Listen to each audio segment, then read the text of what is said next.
Charles Haley. You're listening to Nothing But Niners. This is Kyle Juszczyk, and you're listening to Nothing But Niners.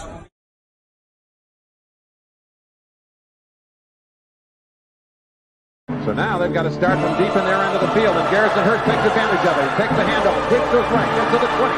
He's in the 30. Needs to cut in. He comes back up the right sideline. Breaks a hard tackle. Comes down to the 30. He's down to the 20. He's down to the 10. He's down to the 5. He's in the end zone. Touchdown! Touchdown! 49ers! 96-yard run from scrimmage. Garrison Hurst breaking tackle after tackle. Sweeps down the sideline. Throws off bodies like clothes after a marathon. Young, back to throw. In trouble, he's going to be sacked. No, gets away. He runs, gets away again, goes to the 40, gets away again, to the 35, cuts back at the 30, to the 20, the 50, the 10. He died. Touchdown, 49ers. Third down, Alex takes the snap. Alex looking down in post, and it's good.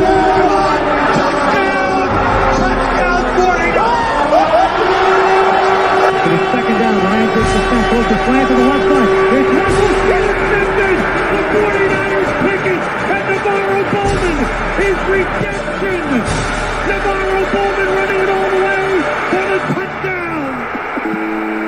No greater redemption. The San Francisco 49ers, we can do whatever we want. That's cool. Click, click, boom. What's going on, faithfuls? It's your boy Mike from the Nothing But Niners crew. Guys, I am back, man. I want to do a little bit of a breakdown here of some of the players' exit interviews. I was looking at a couple of different pages here, and I see that they got a nice bit of the players, on their way out, finishing up the season and things like that. And I haven't watched anything. I haven't watched the post-game pressers from the Super Bowl. I haven't watched any of the player interviews or anything. So we're going to go through this. You guys are going to get to see me react real time to everything. What's going on, everybody out there in the chat? Hope everybody is doing well. I am battling back from this crazy, crazy sickness that I got while I was out in Vegas. But you guys bear with me. We're gonna get through this whole thing together. I'm not gonna do all of the players. I see that they split up the offensive players and the defensive players. So what I'm going to do is I'm going to go back and forth and do a little bit of ping pong. We're going to go offense, defense, offense, defense, offense, defense, like that. And I'll probably just do a couple of them. I won't do every single one. All right, we're gonna keep it light tonight. Maybe we'll do a part 2 on Patreon, where if something's getting a little foul, flagrant, maybe I'll save some of the juicy stuff for Patreon or something like that. But I definitely want to get back into the mix of things, do a couple of shows with you guys. Let me adjust my camera here. I don't know where my camera my camera remote is, but I should be able to adjust right here. Give me a second, guys. Let's zoom out a little bit. We're a little too close. Yeah. All right. Oh. Now we're gonna pan that way. Hey, there we go. There we go. Now we cooking. Huh? Now oh. What's that? Oh, got my daughter. Okay, there we go. All right. I think that's good right there. I think that's good. That is very good. Very good. Very good. All right. Boom. So we get out of there. All right. So again, shout out to everybody in the chat. Let me run through these formalities really quick, and then I will be able to say what's up to you all individually. This is your first time here on the YouTube page. Do me a favor. Give us a thumbs up if you enjoy the video. Subscribe afterwards if you like it. And then after you subscribe, turn on your notifications so you know exactly when we are going live. I wasn't sure what time I was going live today, so I wasn't able to create the show earlier. I had to wait until the kids were all settled and things like that. But we are here now, so those notifications are very important to have turned on. Give us a follow on some of our social media platforms. We have Facebook and Twitch. Those handles are Nothing But Niners, that is spelled all the way out. And then we also have Instagram, Snapchat, and Twitter. And those handles are Nothing But 9 ERS. Make sure you guys head on over there, Nothing But 9 ERS, okay? I appreciate all of the support everywhere you guys are bringing it. We're live on most of them right now. I could go live on Instagram. I could go live on IG right now, but you know, it's all right. We're gonna drive everybody here. The big homie, hope you're feeling better. I'm getting there. I appreciate it, Callie. I'm getting there. Just took another antibiotic. I got to go take this promethazine, this syrup. I probably should take it now. It'll get me ready for bed, honestly. But I will get on it, man. I went to my doctor's yesterday. Don't bother me.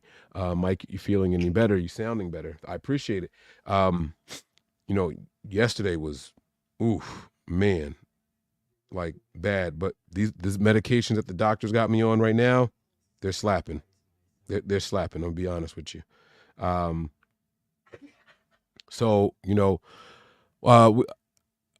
am feeling better. I do appreciate the concern, everything like that. Hey, Steve, what's going on? That's my guy right there. Nigel asking how I'm feeling. Yeah, I'm getting back. I'm getting back.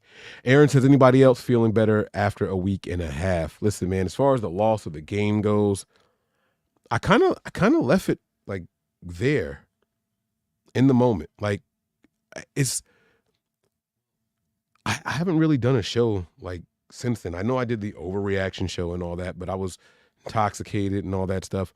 And the truth of the matter is, I was disappointed. I didn't feel like the Niners got beat.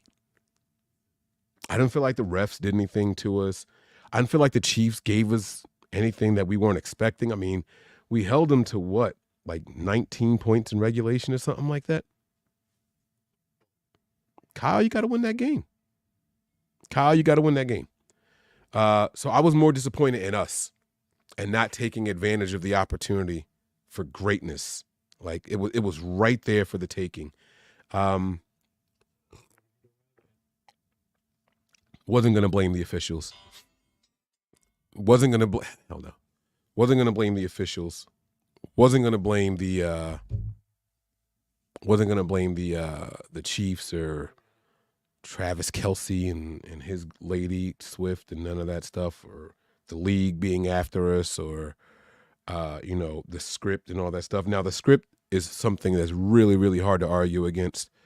I mean, everyone's kind of known, like the Super Bowl, Travis Kelce and Taylor Swift, like it's kind of been like there in our faces for months now.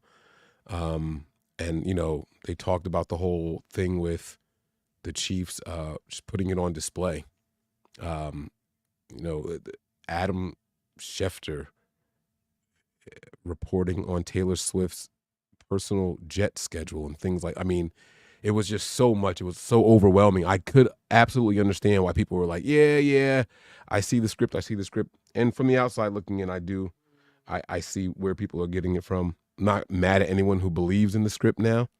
But I'm not going to do that, only because if I believe it's scripted, I'm going to stop watching it, just like I stopped watching WWF when I was 10 years old.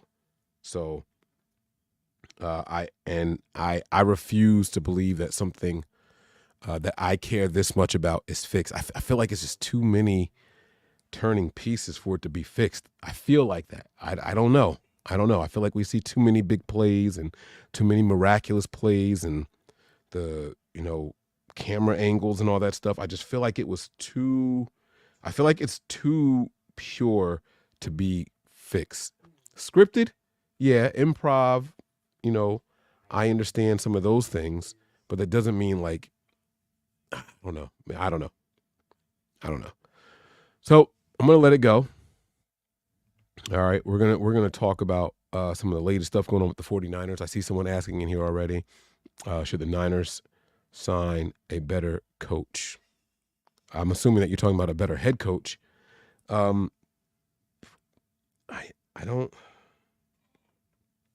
don't know, man. I don't know. I'm not ready to give up on Kyle Shanahan. I just want Kyle to stop outsmarting himself. I just don't know I don't know where we go to get better. Right? There's a part of me that looks at exactly what happened with Steve Wilkes, right? It's like, look at all the talent on that defensive side of the ball. How can they get worse on defense? Well, ladies and gentlemen, we did. So what does the offense look like if Kyle leaves, right? Like, does the offense take a step back when they finally took a step forward, right? Does the offense take a step back if Kyle's not here? So I just don't know. I don't know.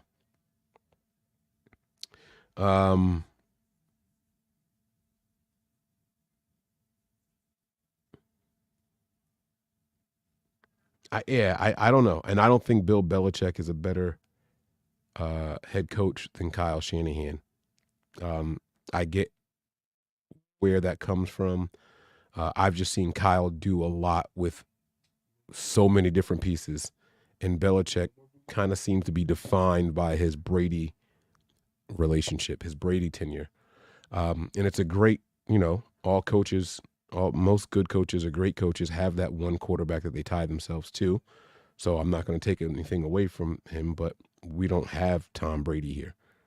So I don't know if Belichick is going to be that kind of guy to come here and just use all these weapons the right way and all that. He didn't really care about weapons. And maybe Kyle cares about weapons too much. I don't know.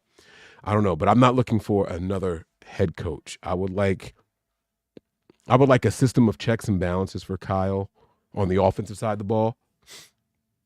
Maybe an offensive coordinator or an assistant play caller or something like that. Someone to let him know when he's kind of outsmarting himself and getting away from the run a little too much. And listen, everybody knows we're going to run, but like there's a part of you that has to be like your identity. You kind of like have to just go with it, right? Like Dan Campbell and the Lions can't be disappointed. They went and lost their way. Like, this is what we're going to do. We're going to go for the win. And if we lose, damn it, we lose. And it's us. This is how we're going to do it, right? And I feel like if Kyle just went into the Super Bowl with that mindset for an offensive attack, heavy dose of Christian McCaffrey, every first down, run the ball, and then try to keep it on second and mid, second and short, and then we pass our way out of those situations, I just feel like we wouldn't be having the same conversation right now. That's all I'm saying. So I just feel like we kind of outsmarted ourselves. There were 3 different drives where we were 3 and out and no rushing attempts.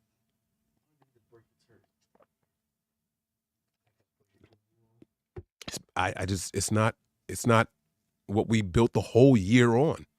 It's not what we established the entire season on. It was just weird.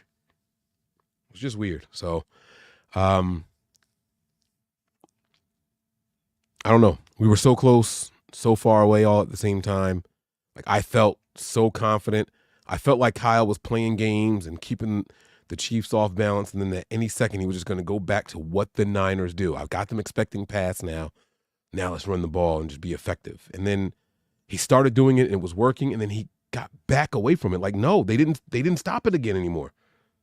So how don't you run the ball? So it was just, it was just weird.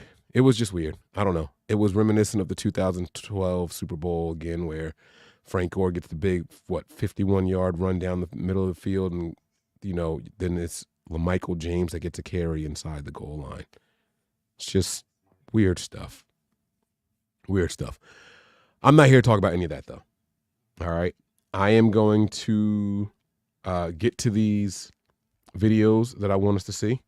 The Niners are reportedly closing in on a defensive coordinator. This is not something that I consider breaking news. This is obvious news. You don't need sources for this kind of hole fill. They're going to hire a defensive coordinator at some point. They should be narrowing down their choices and selections, whether it be from within or somewhere else. Peter King says, don't be surprised if they call Belichick or Pete Carroll. It's so funny because I was talking earlier today with Wayne, and I said that I wouldn't be surprised if it's like a Dan Quinn type of disciple. And I didn't even go to the originator, but I can't see Pete Carroll coming over here. I just can't. He's still working with the Seahawks, if I'm not mistaken. I thought they said that they put him upstairs or something like that. I could be wrong. I don't know. I don't pay attention to him like that. I just, he's not going to be the coach anymore. Cool, peace. But I'm not sure. I don't know if Belichick is the answer for a defensive coordinator either. But like I said, we'll see. I wanted to be someone who's not afraid to come in here and shake stuff up. I don't want another yes man coming in here. If it's gonna be someone from outside the building, let them bring some people with them. So you're showing signs of faith in their ability. not just that, hey, you come here and do what we're doing. Then you should have just promoted from within. If you had to give Steve Wilkes that position so he would take it, then you should have let him really do that. If you just wanted him to work with the secondary, you should have offered him a secondary coach position. So that's just where I stand on it. Yeah, so that's what I got for the latest 49ers news and rumors. We got some surgeries coming up for players. Eric Armstead is kind of making me feel like he's going to be back with a really, really big 2024 season. Some of his posts and the way he's wording things make me believe that he was playing through a lot of ailments this year. And he's going to come in and really, really whoop ass once he gets everything taken care of. I know, like, oh, he's old, it's time to let him go and all that stuff. I don't know. Maybe that's all true, but his posts say something different to me. There's a lot of speculation on whether or not the 49ers should bring back Chase Young. I would be for it, believe it or not. I know there's this whole campaign going on online about how the effort was lacking and things like that. And I get that, but at the same time, I don't know a defensive lineman whose effort we applauded all year long either. There were people disappointed with Bosa throughout the first 8 weeks of football. There were people who were just flat out tired of Bosa and, overpaid and you held out for this. And there were some angry people at Nick Bosa. And I'm not saying that they're right or wrong. What I'm saying is, if we're going to talk about effort of a guy who's new to the team, whose effort was good enough to bring back. You know what I'm saying? And so I understand effort and results are two different things. But I'll say this, the biggest game of the year, in the Super Bowl, he had his best game. Chase Young showed that, hey, if you just let me go out here and pin my ears back, then I can be good. If you let me just go out there and do my thing, I can be productive, right? We're out here two-gapping. You got to get your hands on somebody and decide which way to go. That's going to create some hesitation, right? But if we can just boom and know our assignment, this is the gap we're in, and we just go, I think you get a more aggressive Chase Young. I think you get a more decisive Chase Young. I think you get a faster responding Chase Young and a person who is going to excel in his assignment 100% of the time. You know? So I wouldn't be opposed to bringing him back. He can't cost a ton. And I don't know how true it is. I heard someone say Nick Bosa said he wants him back also. I don't know if this is an Ohio State brother thing, but we got to stop this whole, they're best friends. They're not best friends. They're not best friends, guys. They said it. They did this couch session with Lindsay, and they said it straight up like, we didn't talk too often until he joined the team. That's okay. We don't have to create these relationships that didn't exist. It's how they react and act with each other once they were here. And then they picked up where they left off. So, let's not over-exaggerate with any of it. I'm just thinking that maybe the dollars, experience in the system, and if Kocurek were to say that it's worth it, I would say I trust Kocurek more than any of them, even myself, even what I saw with my own eyes. And I've been a Chase Young fan since Ohio State, so let me be clear with what I'm saying. I do have a bias. I did have concerns about effort and all, but again, the defensive line just looked different this year. They looked a little laxed, and so I couldn't figure out what the heck was going on with the defensive line, right? So I wasn't just mad at him. That's all. That's all I'm saying. So we'll see what happens. We'll see what happens. All right. Let's go ahead and get to we'll start with the offensive side of the ball here. I think I got Trent Williams queued up right now. Queued up. All right. Trent, welcome to the stage, big dog. And let's hear what Trent has to say. I'm going to go on mute to make sure there's no feedback. Trent, what will you remember most about this group of guys?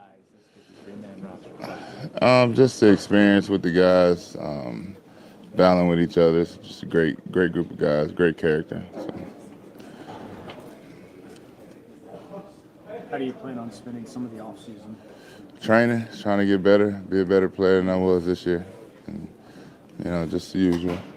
I know you weren't planning on retiring and you said you were coming back, but is even more of that hunger kind of sparked back in you? Yeah. Had a chance to talk to Drake Greenlaw at all? Oh, yeah, I talked to him. Yeah, it sucks, man. Sucks. Just praying for him, hoping for a speedy recovery. Trent, having been through a deep postseason run before and then it not ending the way you wanted to, what's kind of your process just in terms of giving yourself time to mourn and then moving on and getting ready for next year? You said it. You take a little time and move on and get ready for next year. Yeah. You worked out with Spencer and some other young guys in the past. Is that the plan this offseason to sort of get a group together in Houston? Yeah, I'm sure. My door is always open, so to speak. So, yeah, I'm sure. Like every year, I hopefully have some guys in. We can, all work together and plan on getting better. How did you feel like those young guys performed in the biggest game? Honestly, I hadn't looked at the game, so it'd be hard for me to tell you. Are you going to wait on that till next season, or are you going to look soon? What's that? Look at the game. Oh, I'm pretty sure I'll look at it at some point. Football's over until, August, September, so I got a little time before I got to make corrections. You guys have played some good defenses this year, Browns, Ravens. Where did the Chiefs sort of end up among your opponents? They're pretty good. They won the Super Bowl, so probably best. They beat Baltimore and beat everybody, so you got to say they're the best. Trey Christian told us that looking you in the eye specifically after the Super Bowl was a disgust. Have you reflected on what it's been like to play with him this season? Yeah, this season, last season, he's the best in the world, so playing with a guy like that, obviously it gives you a chance to do something special.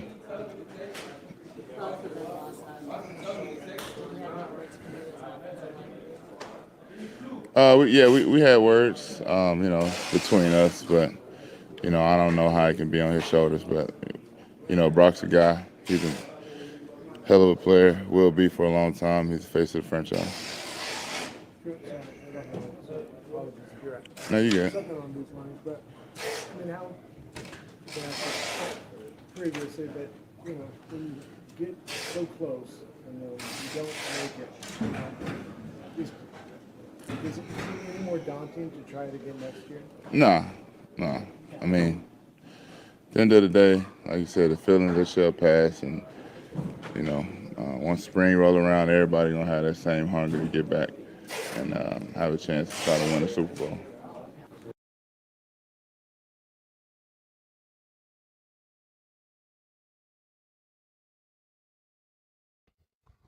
That was painful. I did not like seeing that.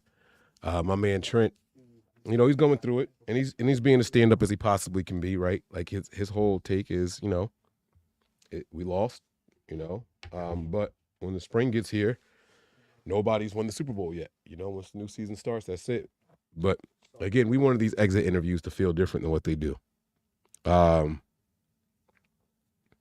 of these are going to be a delight to watch, I'll be honest with you guys. So this show might be shorter than I thought. I'm not trying to depress anybody, but I do want to see what the players are saying. Trent said he's going to be back, said his door is going to be open. If anybody wants to reach out and train with him and things like that, so that's all good too. I like seeing that, like hearing that. There were no major takeaways in there. I don't think there were any major takeaways. One thing that he said in here that I liked was, well, they won the Super Bowl, so now you got to call them the best in the world. I had a major problem with Mooney Ward calling the Chiefs the best in the world going into that game. He said it over and over. They're the best in the world. They're the best in the world. I didn't like that. So to me, it's just like a mindset, mentality type of thing. Once they beat us, you got to tip your hat to them, right? Okay, they're the best in the world. Give them that. That's fine. But not before. I'm not giving y'all that title when I'm sitting here trying to take it from you. They were the best in the world last year. We'll see how they finish this year. But that's not what he was saying. So I like that Trent made it clear, oh, they won, so you got to give them that. They're the best in the world. Now you got to give them that. So Trent did it the right way. All right. Maybe it's just me being picky. We got my man from Jersey here. All right. Bucks County regular. All right. I'm going to go ahead and hit play here. Our guy, Ji'Ayir Brown. Ji'Ayir, I know that the loss sucks, but have you been able to reflect at least on how you played, an interception, kind of a clutch tackle there at the end? Nah, not yet. Still got to cut the tape on, you know. Yeah, not yet. On that tackle on Kelsey at the end of regulation, did you hurt yourself at all?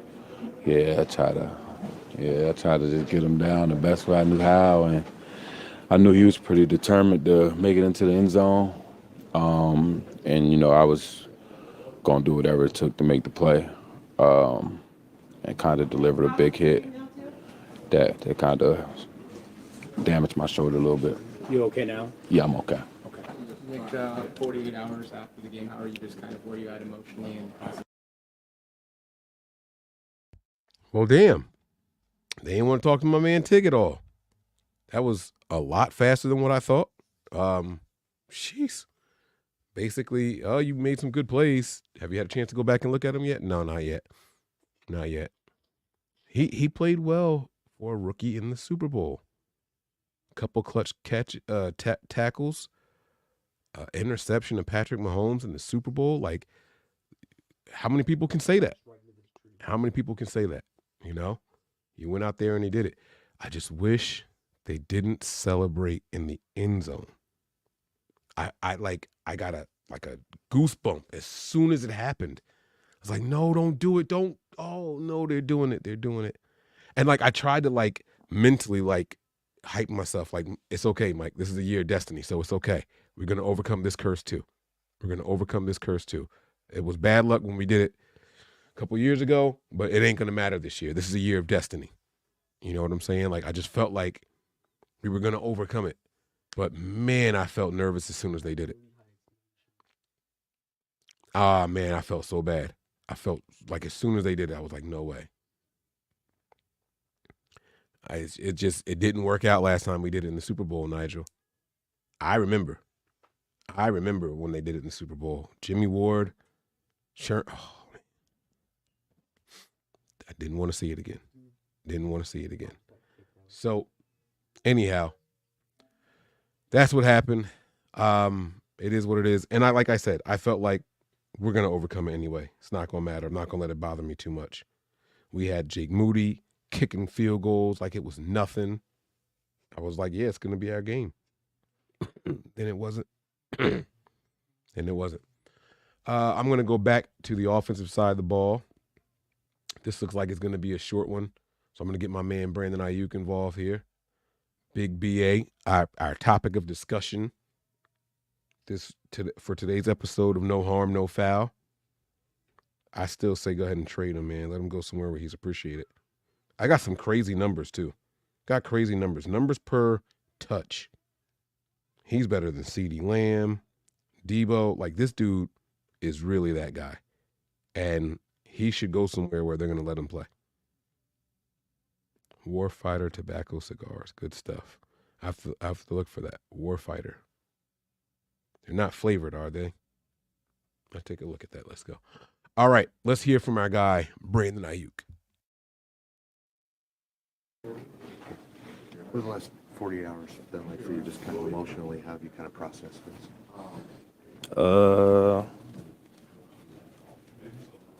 Ups and downs. Not that fun. Brandon, there's been some stuff on social media. Is there a certain message that you want to get out there as you kind of enter this offseason and there might be contract talks? A certain message? No. Is your hope to remain with the 49ers moving forward? If that's the right move, yeah. What would that right move look like for you? Being a champion. Brandon, at what point are you at this, right now, just digesting the season, where you guys are, how it went? All over the place, just like different emotions all day. I don't know. Just, right now. Okay, hold on. So when Wayne was talking about message, this, no.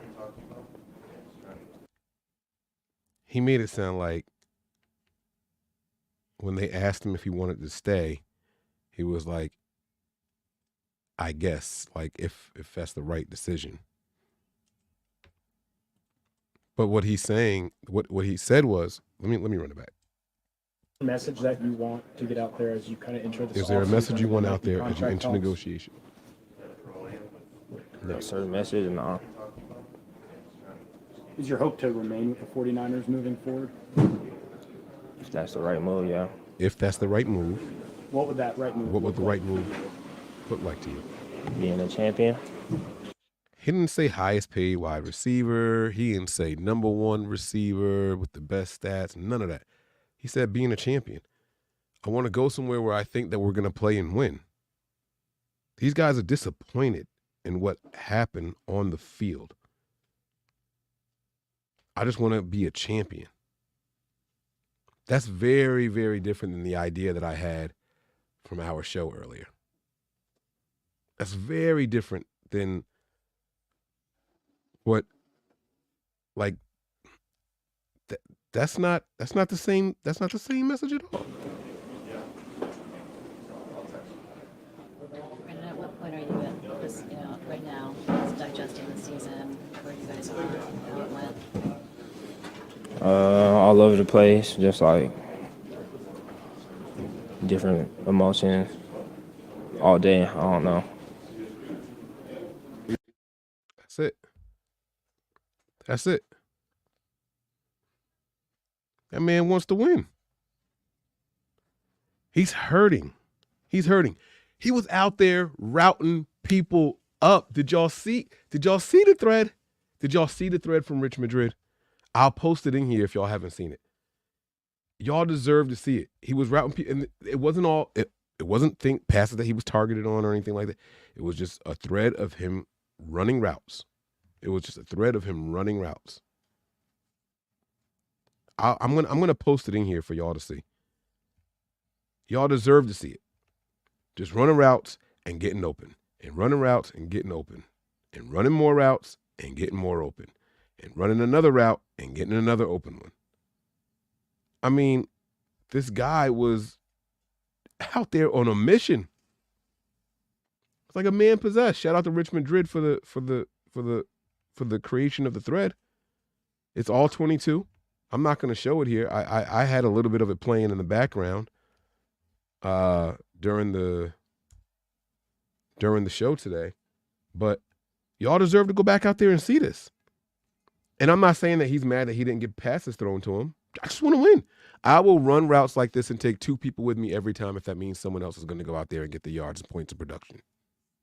But when you don't get the yards and points and production, then I don't know if I'm doing this for the right reasons.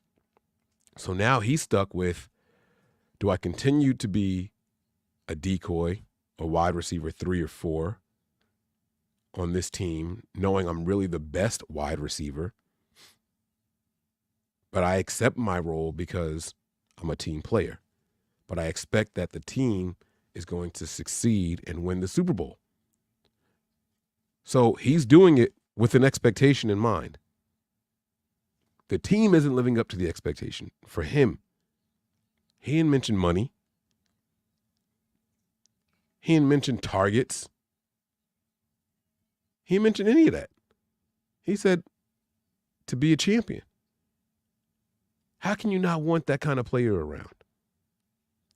How can you not want to watch that kind of guy succeed? And we've seen him put in the work. Route running got better. Blocking got better. This guy blocks like Juwan Jennings and runs routes like Larry Fitzgerald, y'all. What more do you want? I don't know what more you want. That's all I'm saying. That's all I'm saying. Oh, man. My man sounded like he was going through it. Whew.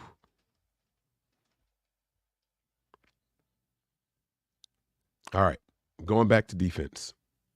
Mike picked this up at 117. What that mean? What does that mean?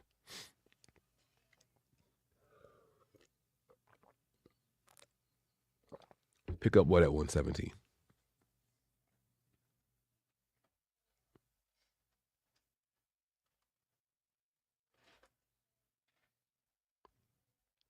And Diego, no, I don't think he gets shut down versus top corners. He doesn't win every single route. No receiver in the league does, but he doesn't. I've never seen BA shut down.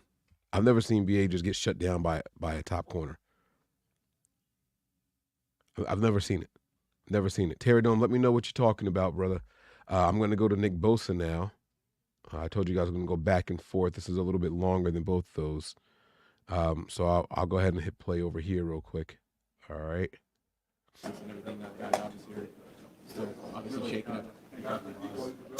Definitely feeling it. Yeah, just was hanging out with some of the teammates, trying to distract ourselves from it.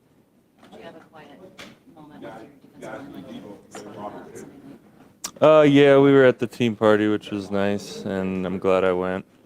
Got to hang out with the guys. My brother was there. It was cool, so it was fun. Did you consider not going? Not this time. No, I wanted to be around the guys.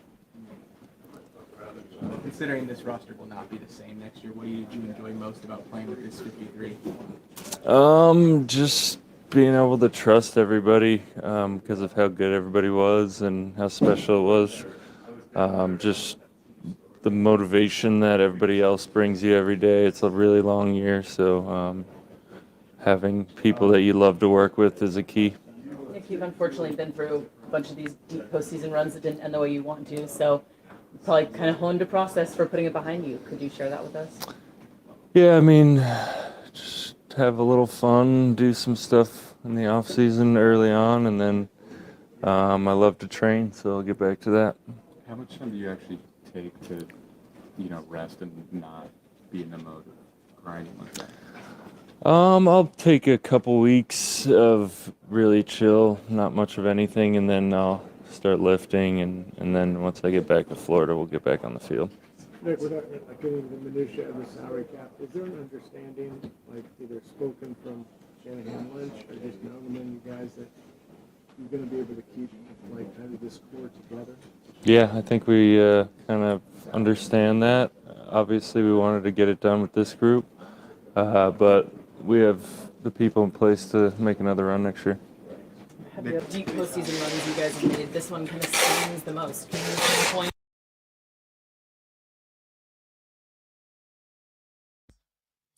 All right. Just trying to figure out if there was anything worth revisiting in this. I'm going to run it back again, but this is what I'll do. I have a hard time listening to Nick Bosa.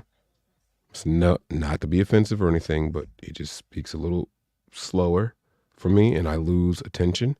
So you guys are going to hear how I listen to. Well, I'll do it in the middle. I'll compromise. I'm usually a 1.75, but I'll do 1.5. Definitely feeling it. Yeah, just was hanging out with some of the teammates, trying to distract ourselves from it. Yeah, we were at the team party, which was nice, and I'm glad I went. Got to hang out with the guys. My brother was there. It was cool, so it was fun. Not this time. No, I wanted to be around the guys. Considering this roster will not be the same next year, what do you enjoy most about playing with this 53? Just being able to trust everybody because of how good everybody was and how special it was. Just the motivation that everybody else brings you every day. It's a really long year, so having people that you love to work with is a key. Nick, you've unfortunately been through a bunch of these deep postseason runs that didn't end the way you want to, so you probably kind of honed a process for putting it behind you. Could you share that with us? Yeah, I mean, just have a little fun, do some stuff in the off season early on, and then I love to train, so I'll get back to that. How much time do you actually take to, rest and not be in the mode of grinding like that? I'll take a couple weeks of really chill, not much of anything, and then I'll start lifting, and then once I get back to Florida, we'll get back on the field. Nick, without getting into the minutiae of the salary cap, is there an understanding, like either spoken from Shanahan Lynch or just knowing you guys that you're going to be able to keep like kind of this core together? Yeah, I think we kind of understand that. Obviously, we wanted to get it done with this group, but we have the people in place to make another run next year. Okay. All right. Yeah, I mean, not much there. My man just said what he always says, right? Like, I'm going to go out there and train. I like to train. And that's it. There was nothing special there. There was no, I don't know. All right. So, all right. So that's how I listen to most interviews and podcasts in general. Even when I play back my own stuff, I feel like I'm speaking in slow motion, but this is that Bosa, Shanahan, they're tough to listen to in normal speed for me. Matt Mayoko, tough to listen to in normal speed for me. I have to speed those three up. So yeah. And then when I get on with like Wayne and myself, I feel like we both speak fast, we think fast, and we cut each other off and all that kind of stuff. So I try not to do that when it's a solo show. But it is what it is. You know, I'm not mad about it or anything like that. Here's what I do like, man. Bose is ready to get back to work. He said, I like to train. It's not like I know I have to train or I know I need to train. I need to continue to get better. He said, I like to train. So, you know, I'm going to take it easy for a week or two, and then I'm going to get back to training. The holdout stuff is all that's over. Now, he didn't say training with the team, but he did say that he did attend the team party. His brother was there. His brother's supposed to be a free agent. Just keep that in mind. I don't know. I'm not saying that he's going to come or anything like that, but just keep that all in mind. His brother was at the team party. He said that he did attend, and then they asked him a follow-up question that I thought was pretty great. Was there a thought in not attending? And he said, no, I wanted to be there with my guys. So that's good. That all bodes well for, heading into the offseason following the one where you held out previously. So I like that. I like that a lot. All right, let's hear from our guy, Brock Purdy. Oh, yeah, they're saying that they're going to cut him.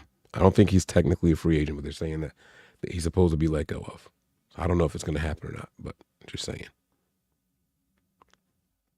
All right, let's go, Brock. What you got? Have you watched it back yet, or still kind of too fresh?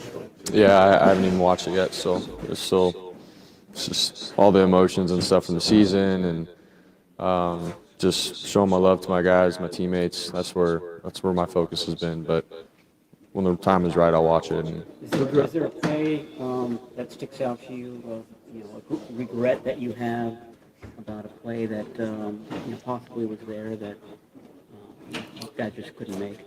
I mean, there's things that happen, throughout the game, like second half. I just wish, we would have been on, with the opportunities that we had with, their turnovers or our defense getting stops. I just keep thinking about, those 3 and outs that we had, and one opportunity we had to go take control of the game. And so, there's a couple plays where, I think I would have hit BA on some of the reads.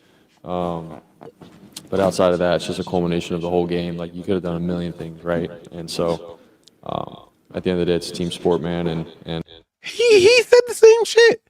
Why is it I get pushback when I say it? Why do I get pushback when I say it?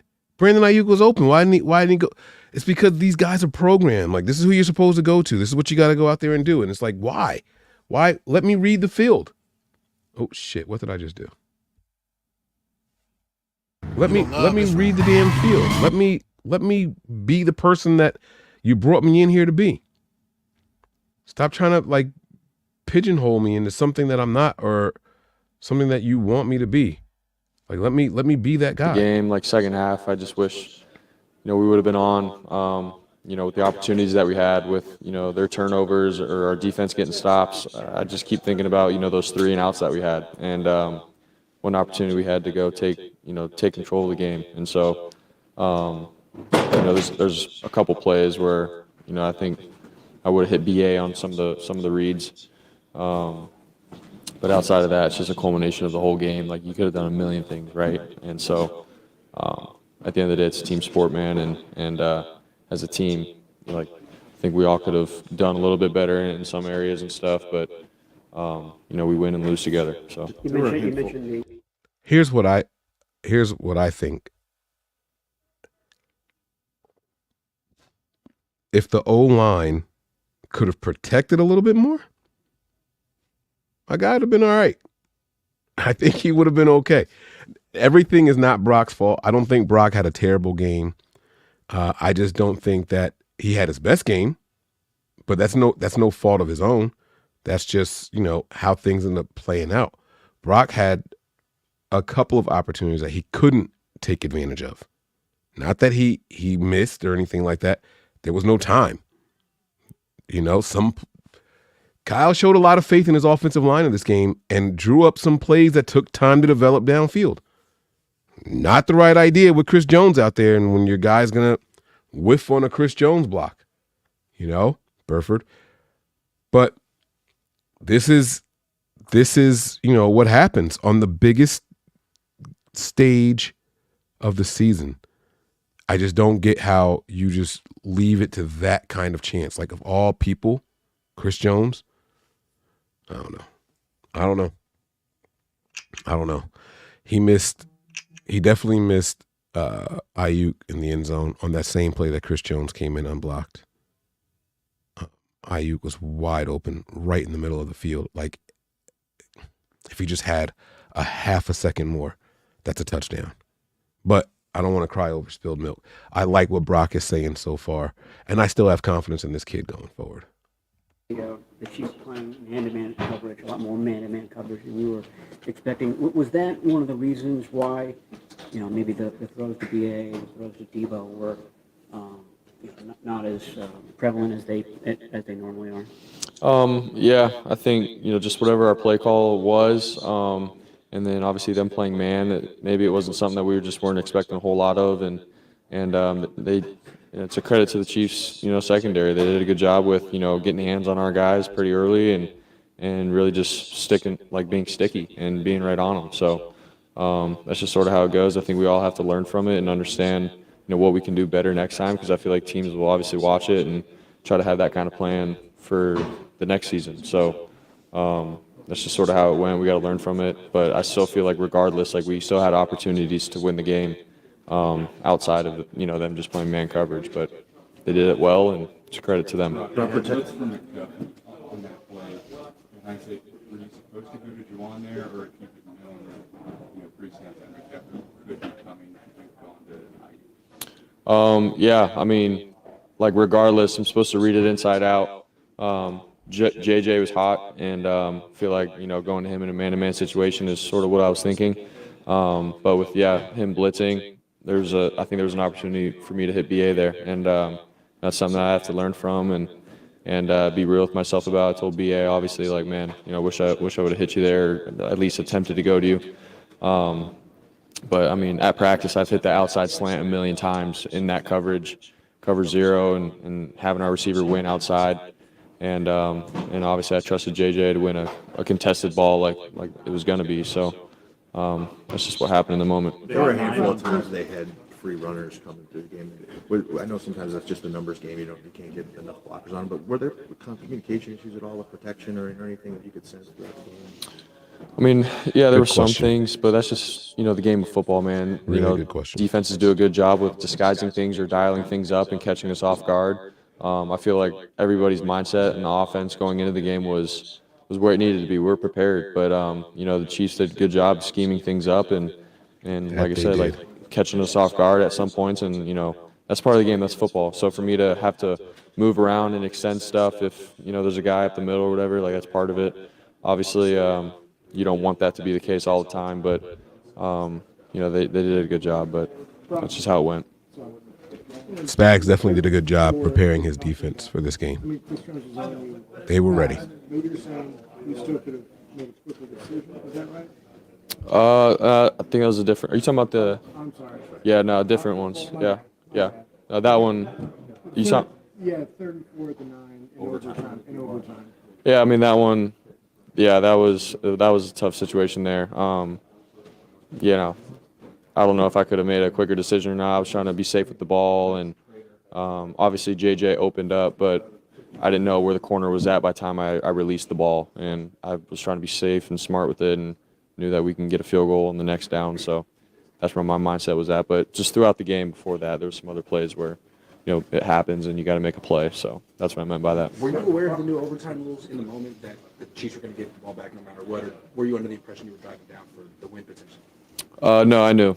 Before that, I asked Greasy on the sideline before we went into overtime, like, hey, just to clarify, like, what are the rules? And he goes, it's the playoffs. So he explained the rules to me and everything. So I had an understanding of it. Do you have to, Brock, when you woke up Monday morning, what was the first thing you thought of? Obviously the game, us, how we came up short. Obviously it's a sucky feeling, but I also am trying to have the perspective of, all right, this is happening for a reason. It's all part of all of our stories and stuff and our testimonies. So that's sort of the hope that I have for it. And more than anything, just being grateful for the kind of season that we had with the guys in this locker room, this team, this organization. We got to the Super Bowl. We went to overtime. We fell short of it. It sucks. We wanted it. We gave our all this year. But, man, I had the opportunity to do it with some really good people, and I'm thankful for that.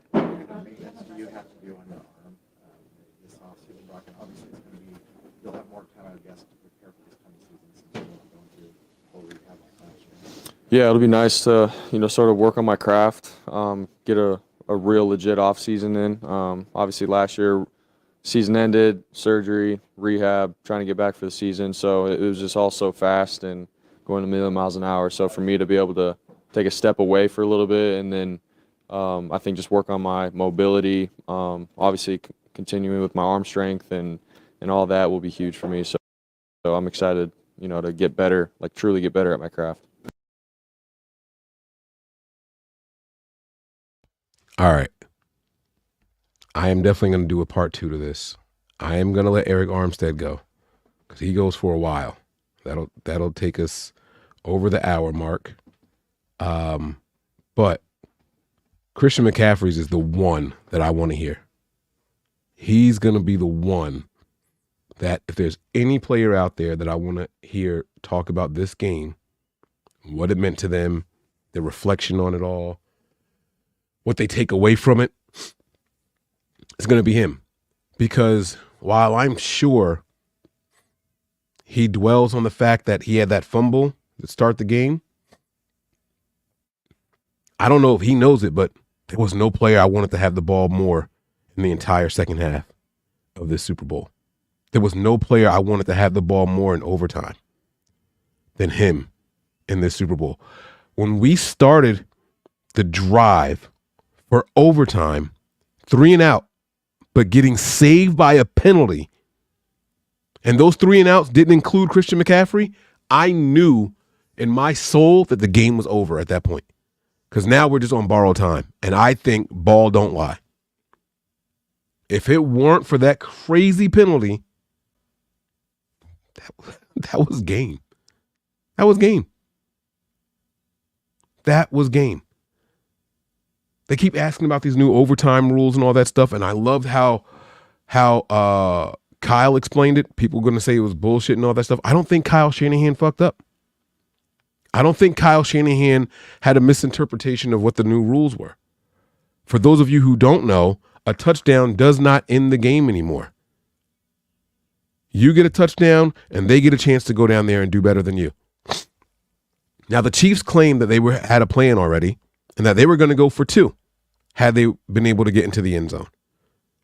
But what Kyle wanted was, once it becomes sudden death, I want the ball in my hands. So if I go out there and I drive us down to a score, and then they get the ball and they drive down to a score, now it's sudden death, and it starts with me. I like that mentality.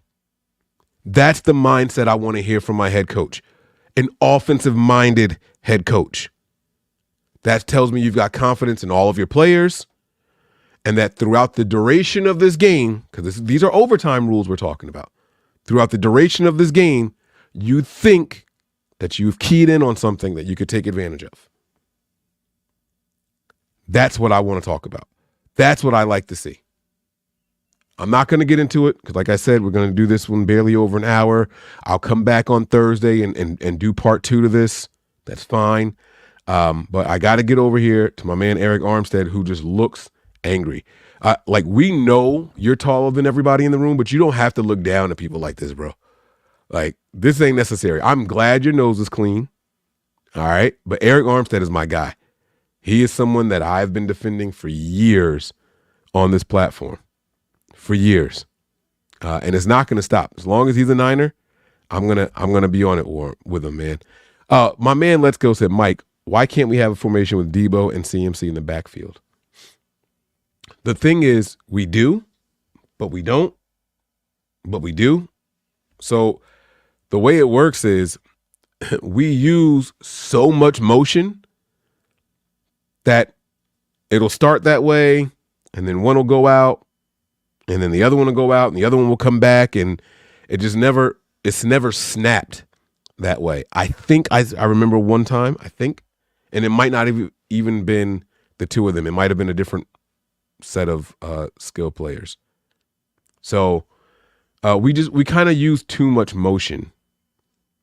We kind of use too much motion for people to just say, oh, let's send both of them back there and see what happens. I would love to see it. Have your quarterback under center and then have one split left and one split right, not I formation, left and right, and make them commit to one side of the line or the other. You know, we go heavy and all that stuff. We run around, have a strong side. And, you know, if I'm the Niners, I put Debo to the strong side, McCaffrey to the weak side, and make the defense commit. Like that's what I would do. But, you know, maybe next year. Maybe next year. All right. Let's hear from my man, Eric Armstead. Let me go on mute. Deep postseason runs you guys have made, this one kind of stings the most. Can you pinpoint why that is? It's always tough. Definitely hurts. But definitely proud of our team, what we have accomplished, and proud of our effort. And, you know, we have a special group. So those would be the things that I think about, you know, the most from this season. Eric, have you been able to talk to Dre and kind of where his spirits are? You can back up, bro. Sorry, guys. I just realized I left the sped up. I'm going to start it over. My apologies. It's always tough. Definitely hurts. But definitely proud of our team, what we have accomplished, and proud of our effort. And, you know, we have a special group. So those would be the things that I think about, you know, the most from this season.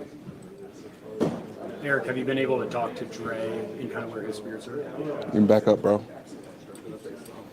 Have you been able to talk to Dre and where his spirits are right now? It's tough. Yeah. It's tough. Talk to Dre, spirits are. You can back up, bro. Have you been able to and kind of where his spirits are? You can back up, bro. Did he send someone away from interviewing him? Talk to Dre and You can back up.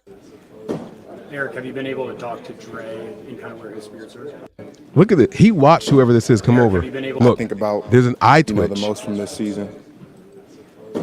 Eric, have you been able to Eye talk twitch. to Dre? Looks over there. Looks back. You can back up, bro. Have you been able to talk to Dre and where his spirits are right now? It's tough. Send Grant Cohn away. Yeah. Very unfortunate. And, you know, wish him well and speedy recovery.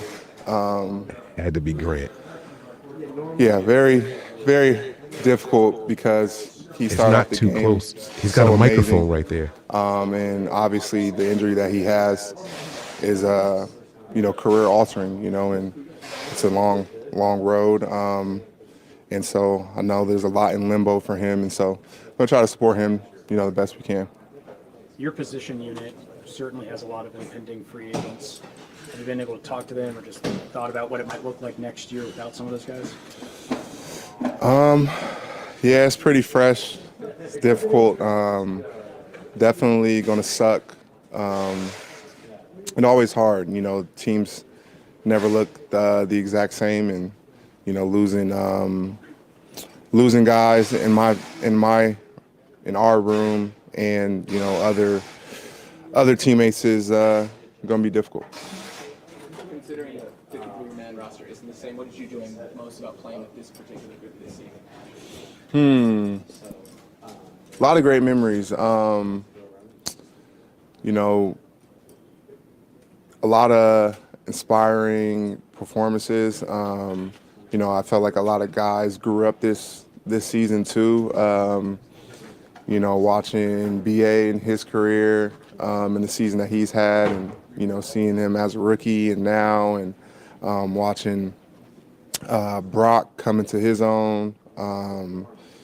You know, on defense, watching guys have career years and being a part of it, and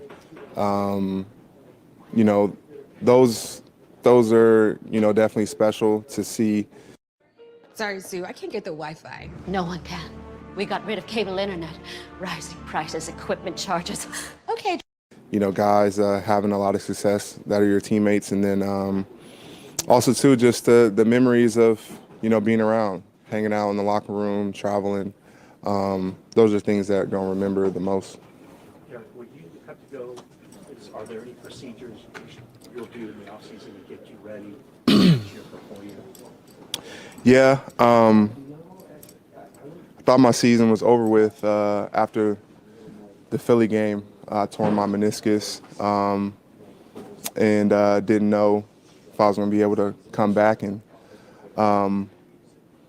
was, you know, put in a lot of hard work to get back for the playoffs. And yeah, so I'm going to have to get that taken care of. So still figuring that out. Surgery that'll take months. Yeah, it's going to be a little time. What's your goal as far as when you get back? Training camp or regular season? We'll see.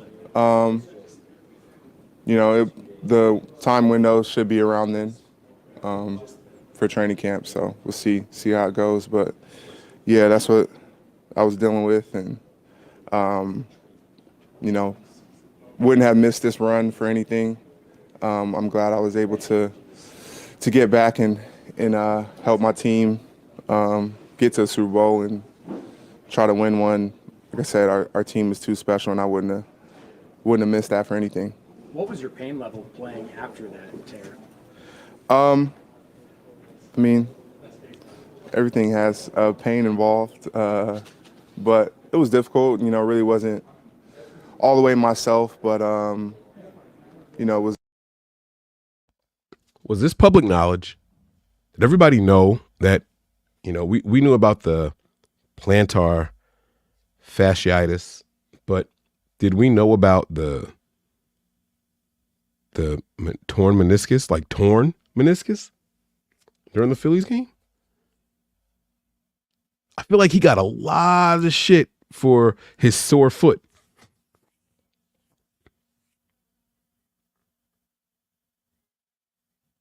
He got a lot of shit for his foot. I ain't hear nobody talking about this knee injury. This is a 6'7" guy. 6'8"? This is a big guy. That knee is serious.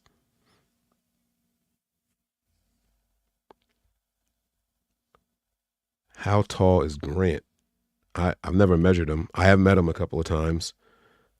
He's taller than people think he is. I will say that. He's probably 6'1", 6 foot even, maybe. I'm 6 even. I don't know if I still have. Do I have a picture with Grant? He's definitely not 5'3". He's not 5'3".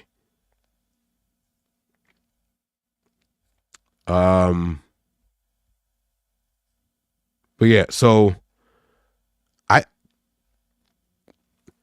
there's two ways to look at this Eric Armstead injury. And it depends on, like, your reaction will tell me what I need to know about you and how you feel about Eric Armstead, right? I'm hearing about this torn meniscus suffered in the Philly game. And I say, wow, kudos. I can't believe you came back. I can't believe you haven't had this surgery to fix it yet. I can't believe you played to the level you did after coming back with the plantar fasciitis. And I'm looking forward to seeing you next year once you get that repaired. That's one way to look at it. And then the flip side is, yeah, I didn't know about that, but that's just proving my point. It's another injury. This guy's always injured. When's the last time we had a season where Eric Armstead wasn't injured? And then we turn into that as if there's any football player that you can name that has played 3 consecutive seasons without some sort of lingering injury. You know? So it's like damned if you do and damned if you don't. You don't want to give him credit for it because, it's just another injury we're going to add to the long list of injuries with Eric Armstead. But my mindset is just a little bit different. Like this shows me something. This tells me something. This guy battled. You know, he fought through this. I don't know. Maybe I'm just not as negative. I don't know. I'm not saying that anybody else is negative either. It's just I like the effort from Eric Armstead, guys. Longest tenured 49er on the team. He's survived, 2, 3 regimes? Like, he's got to be good at something. I get it that we keep looking for these sack numbers and all that stuff. But for every single one of you that were excited about the Hargrave hire, I tried to tell you we got one here already in Eric Armstead. I said, he's not a sack guy. Don't look for Hargrave to come out here with 10-plus sacks every year. That was his first time doing that. Eric Armstead has one of those years also. 5 sacks, done it. 6 sacks, done it. Right? But multiple double-digit year sacks, Armstead don't do that. Hargrave don't do that. So we got one already. So, I say kudos. I won't hold it against you. In fact, you surprised me. So, kudos to you, man. Was glad to be out there and contribute in some way. Were you still dealing with plantar fasciitis on top of that, too? Yeah, I was throughout that time. Look, he was dealing with both of them. But that started feeling better when I got back for the playoffs. But up to that point, yeah, that was bothering me too. Which knee was it, or is it? My right knee. Was there a play in particular in that Eagles game, or was it just kind of a culmination? No, yeah, it happened early in the game, like the second or third play. So. And did you just adrenaline get you through that game? Yeah, I knew something was wrong. As a leader, how difficult is it to console other teammates that obviously has all different emotions and you wear it differently, but how do you deal with that? Maybe a guy's in tears, do you go approach them? I am 6 even, guys. I'm not 6'5". Yeah, everybody's in little different spots, and some handle it better than others. When guys are really down, obviously you want to try to help them and give some perspective. And, that perspective is, it does hurt.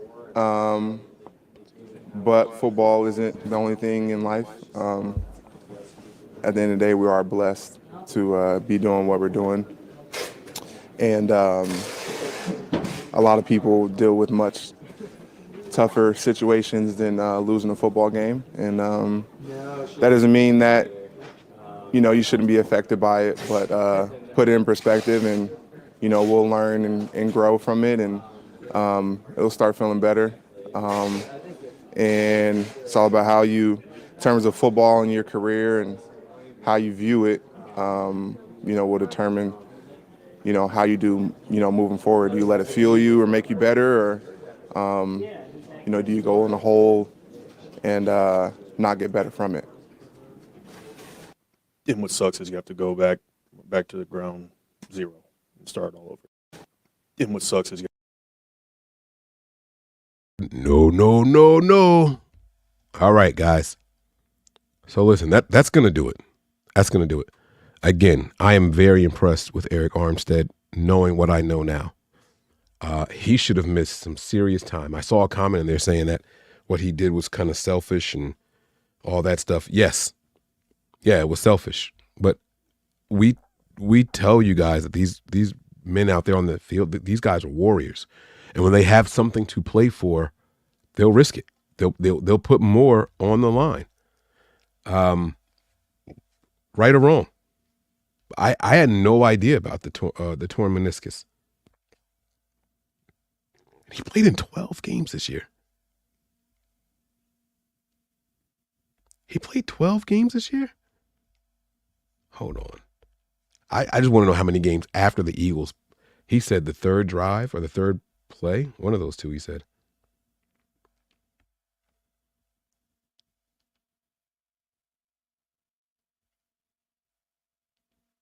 So the Eagles game.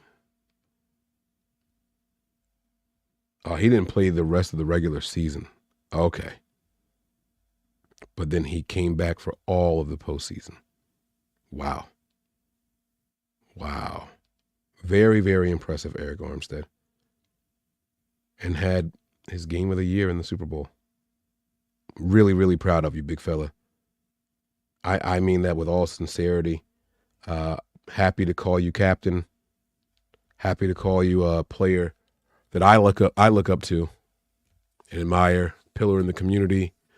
49ers Walter Payton Man of the Year. Eric Armstead is everything you expect him to be. So, yeah. Yeah, he missed 5 games after he tore his meniscus. We kept blaming it on plantar fasciitis. I don't know why. I don't know how I missed that on the team report. I don't know. But to come back without getting it repaired and playing in all 3 postseason games is insane. And to play the way that he did, especially in the Super Bowl, I like it. Tough guy right there who left it all on the line for his brothers, his brothers in arms. I like it. So listen, I'm going to get out of here, guys. This was good. This was fun. Gave me a lot to look at. He's been restructured the last couple of years. I'm sure he's willing to do it again, but I don't know if the team wants to keep doing it. Just make him a Niner for life, and then we don't have a problem, right? Just don't let him walk out the building where you're paying someone who's not here. I'm going to get out of here. I appreciate you all of your patience, all of you guys' understanding. I understand this was a little bit slower, less energy. I am still sick. I have a banging headache. I can't wait to end this and go get some more medication. But I'm getting back into the groove of things. I will be back Thursday. All right. I don't know what time yet, but as soon as I figure out a time, we will finish this up. We got Fred Warner we still got to hear from. We got Christian McCaffrey I can't wait to hear from. I'm sure Debo is going to be out there. Kyle Juszczyk is out there. Who's after Fred Warner? Oh, it looks like they let Fred Warner finish it off. He's actually, wow. He talks for quite some time too. So shout out to Fred. All right. So we got one more defensive player and we have 4 more offensive players. We'll wrap up the final exit interviews from the players in their locker room and all a couple of days after the Super Bowl loss. All right. Thank you all for watching. And y'all know how we sign out over here every week. Win or lose, it doesn't matter. Prepare for glory. Anticipate pain. But always remain faithful. Talk to y'all soon. 1. We all gas, no brakes, pumped up, no fakes. We spinning, we winning, we high stakes. We never miss, we all makes. Look at us dudes trying to prove, bringing you news with nothing to lose. Mike, Nick, Tony, Wayne, Method Man, we bring the pain. Hey, see, I'ma confess it. We under the pressure. If you looking to find us, we them nothing but Niners.